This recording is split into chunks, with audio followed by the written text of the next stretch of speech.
All right, so now I'm going to talk just for a minute about finishing your upside down drawing.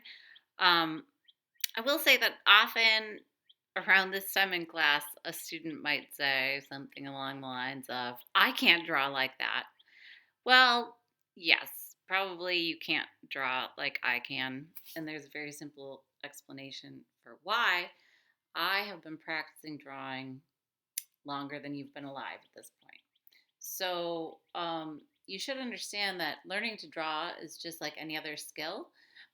You learn it by practicing it. If you would like to be able to draw like I can, you will need to put in as much practice as I have. There's no better time to start than now. So you should do your very best with this drawing.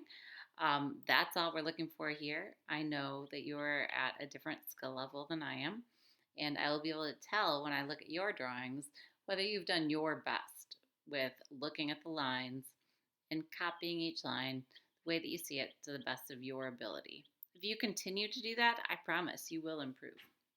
So here's my drawing. I'm going to turn it over now.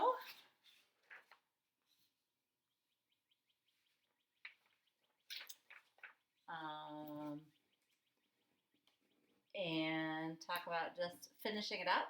So, one of the important things to do here is to erase the pencil smudges, especially if you're working on copy paper like I was. There's probably a lot of smudges around.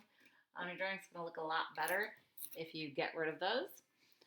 It's also going to be important to double check the values. Where you see darks in the original drawing, you should make sure that you have darks in your drawing. I see one huge part where I missed a dark value entirely right in here. So I will definitely get that worked out. And I am trying to look at the artist's hatching and do it the way that they did it without getting too obsessed with every little teeny line. Um, Another thing that I want you to know about is using guidelines.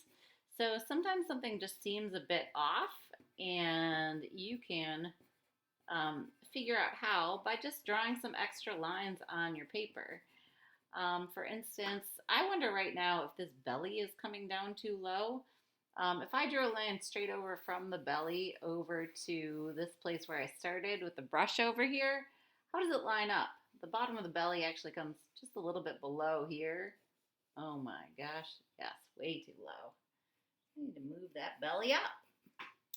And one of the keys to making a good drawing is to make the changes that need to be made. I think students often just don't want to move things. It's a bit of laziness, I think. Um, but if you see that something is in the wrong place, you have to move it.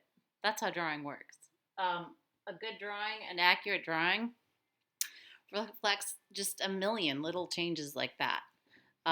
Looking it over a second time, a third time, and making adjustments over and over again. Um, so thanks. I hope that you are pleasantly surprised by how well your drawing turns out. If not, as long as you do your best, don't worry. Just take a picture, turn it in.